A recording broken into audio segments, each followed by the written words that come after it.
let's go ahead and get into it, chat, with these new developments here. You guys are watching, please like the video. Subscribe to the channel if you haven't already. Counterterrorism operations.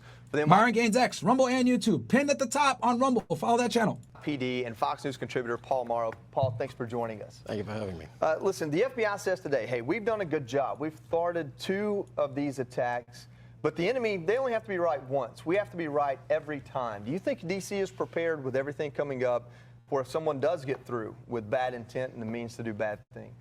Here's how I would make this very pointed. This is going to come down to leadership. Think about the disparate agencies that are almost certainly going to be involved here, right? You have DHS, you have FBI, you're going to have Metro DCPD, you're going to have the Capitol Police, you're going to have Federal Parks Police. You have all these different agencies coming together. You got to make sure everybody's in sync. And here's a subtlety. Are the civilians in?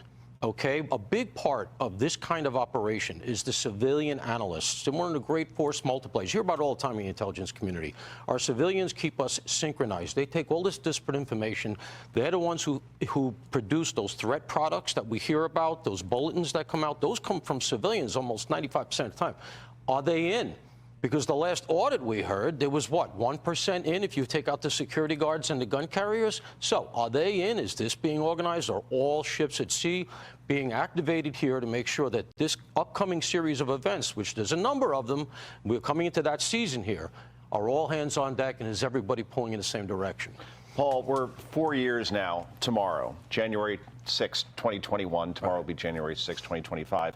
We still don't know why there were 26 confidential human sources on the ground there at the Capitol. Are we ever going to get any answers on that? Happy January 6th, by the way, chat. Happy January 6th. Why do the FBI have so many people there, and why don't we know exactly why they were there? You really got to drill down to the ground level to find out who these sources were, who was running them. Remember, sources are just not out there running around on their own. There's somebody assigned to, quote-unquote, handle that person, known as a handler, okay? Were the 23 who were not activated and purposely sent to the Capitol, were they told to go? Who paid for their care and feeding? If they didn't go, well, then were they being handled? And then there's even a larger question. Think about this now. You had over 24 sources, right?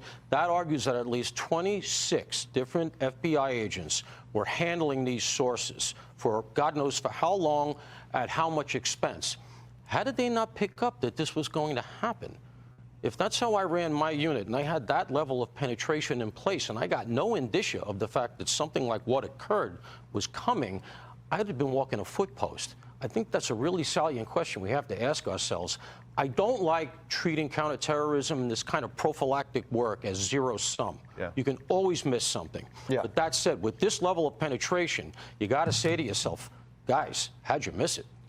Well, Paul, speaking of counterterrorism, we're learning more about the suspect in the New Orleans terror attack. The FBI is now releasing new video of Shamsud Din-Jabbar hours Oh, shit, look at this.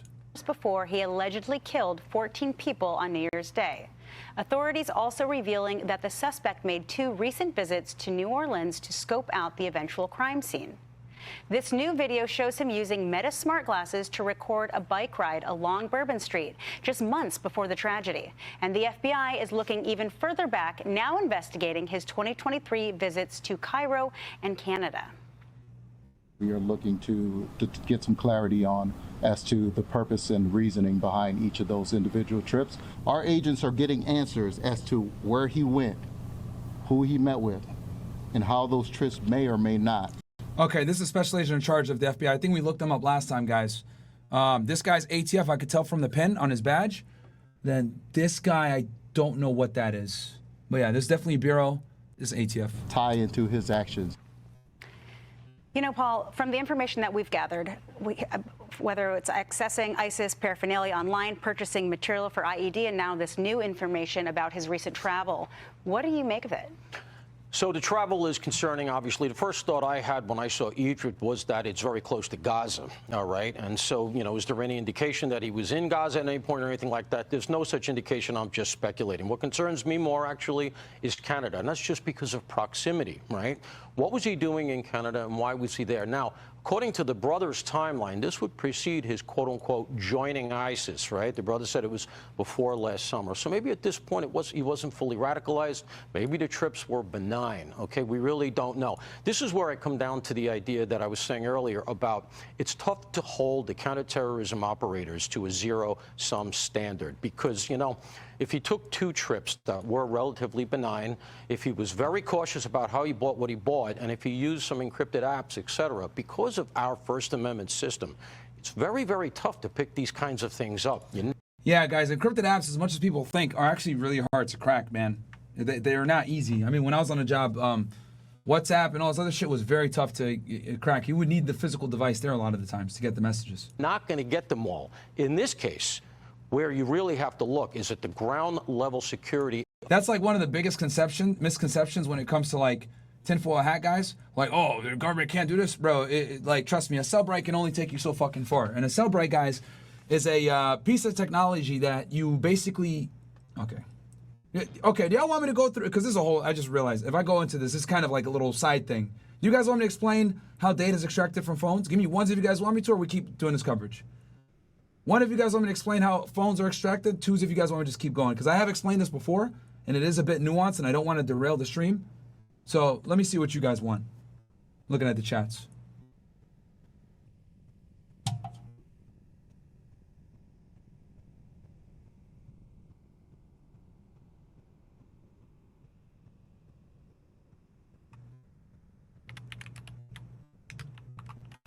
All right. All right, looks like you guys want it. So, hold on, let me go back here.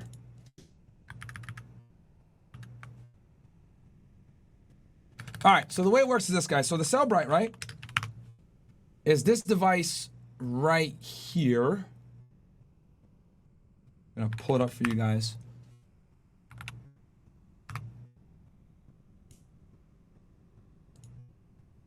So, this is it right here, right? Cellbrite. It's basically like a forensic. It's like a machine, right? Let me see if I could show an image of one. Yeah, it's headquarters. Makes it even funnier. The fuck, man. All right, let me find an image. Okay, whatever. Let me show if I can get you. All right, so boom. All right, so this is what a Cellbrite looks like, right? So what this thing basically does is, right, is it extracts data from a phone. Right? It dumps, it's called a phone dump. We used to call that in law enforcement. So you attach the phone to it and it extracts all the data. Text messages, pictures, video, contacts, social media profiles, logins, all this shit, right? And it puts it, what ends up happening is a Cellbrite extracts all the information and it puts a nice little report for you so you can go through and look at everything, right? For the agent. So a certified forensic agent, aka a CFA, will use a Cellbrite, extract the data, and then and then he'll go ahead and give it to the case agent, right? So like if I had a case, I had a phone that I seized from a bad guy, I'd bring it down to the computer lab. There'd be certified forensic agents that are there. They typically don't carry cases, and they just do this shit all day. So I give him that, he extracts the data for me, and then he gives me a report that has everything there, right? So I go through the report and get all the information. Now here's the problem. When it comes to Cellbrite, if you don't have the passcode of the phone, it's a lot harder to break into it, right? And iPhones actually are one of the hardest to break, right? So, because the technology of Cellbrite is almost always 1 or 2 generations behind the phone.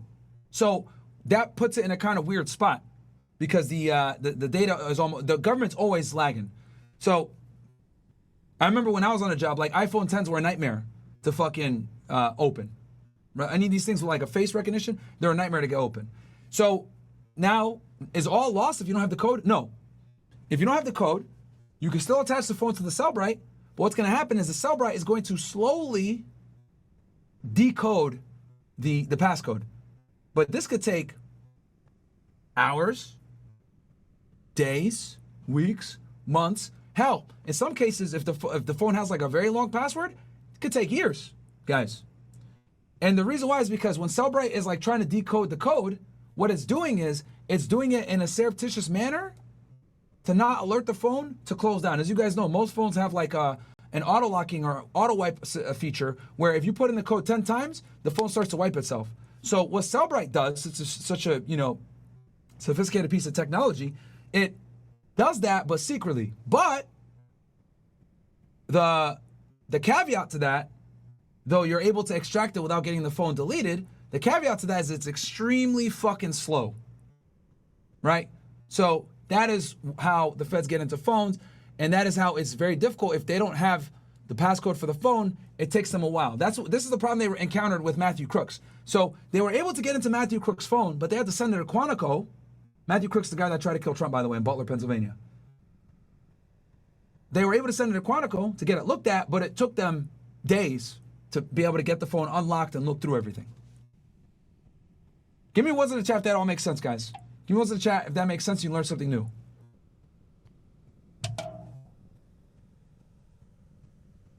Ones in the chat. And if you're confused, give me a 2 and say why you're not, why you are confused. I'm looking at the chat. 1, if you get it and you learn something new. 2, if you're confused. Someone said 2 Joy Taylor. I don't know what that means. 2, I have 65 IQ. Okay.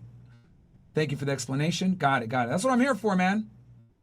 I love y'all niggas, man. Okay, 2, can you get around this by destroying the phone, Myron? Yes, you can. But remember, if law enforcement has your phone, like, they're not going to destroy it, guys. They're going to keep it intact. They're not going to destroy it. Because remember, this is after they take your phone. So yes, if you get caught by the feds, don't have your phone on you. Because they're going to take it and they're going to put it in airplane mode, or they're going to put it in a Faraday bag. And a Faraday bag is a bag that like basically immediately puts the phone into airplane mode so it can't be remotely deleted. Okay, someone said 2, you didn't explain it well. Well, I think you're just stupid. Someone said 2 on you niggas, man. All right. Of the instance itself, of the event. Does it work on an unplugged phone? I don't know what you mean by it. Does it work on an unplugged phone? The phone has to be plugged into the Cellbrite to extract the data.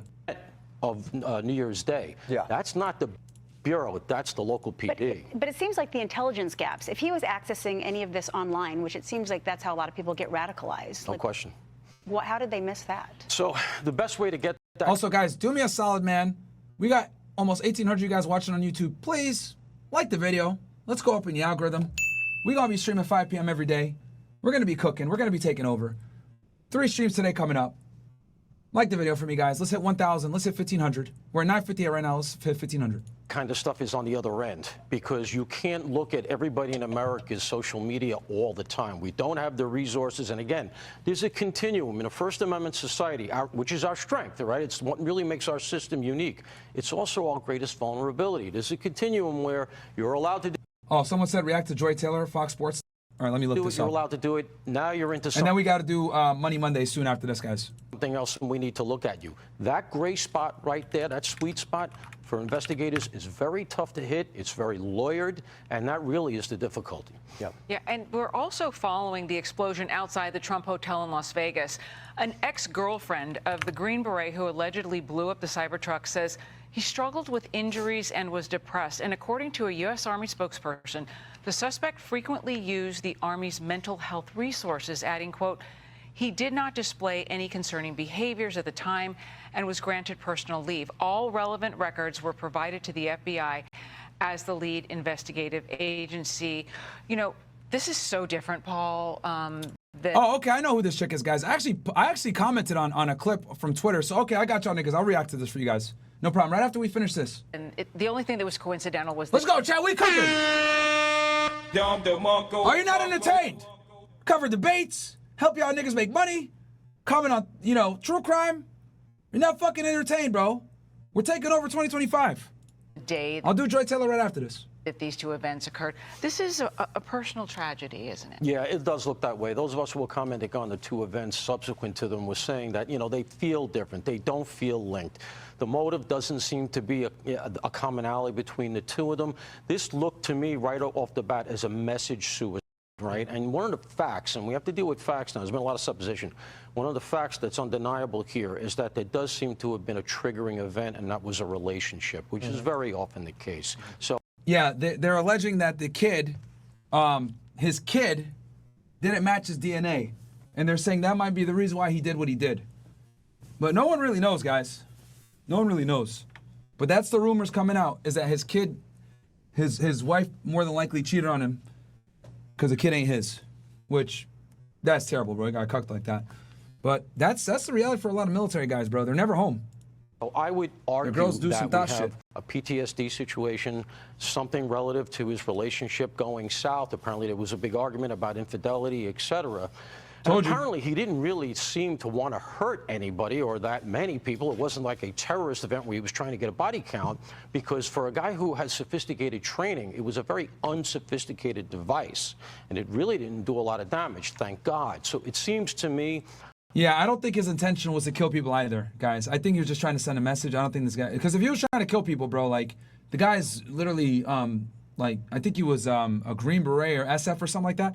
Like the dude is literally like a trained murderer, so like, or a trained killer. If he wanted to really, he could have launched some real damage if that was his intention. I do think that he's just trying to send a message. Like a very different about these drones and shit like that. Kind of a Which, if you guys saw my episode with Sean Ryan, we talked about this. event. The first thing I thought of was the Major Nadal Hassan event in Fort Hood, where the Bureau, the local JTTF, and by the way, the Army investigators had indications of his radicalization. This was during the Obama years, and they stepped back from it for PC reasons. Can't afford that kind of thing anymore. So I don't know that that's what went on here, but I just hope going forward the Army is sensitized to the idea of people who are maybe struggling, and they leave where they are, they go home because he was on leave, right? Maybe you got to make sure somebody knows, somebody locally, make sure you stay in touch with them. I don't know if the Bureau, if the Army has a program like that, but it looks like he was suffering and then he was on his own. We also have to improve the culture they come home to, improve the VA system, and stop allowing people to kneel when you have the national anthem, and stop having defund the police movements and everything else that comes along with it. They go. Now, she was great. Yeah. Oh, Trudeau resigned as well. Yo, Canada finally taking their country back. Yeah, dude. I mean, look, I disagree with kneeling, right? But it is the freedom of speech, and that means you have to protect freedom of speech and expression even if you don't like it. But I do think it's deplorable to do that.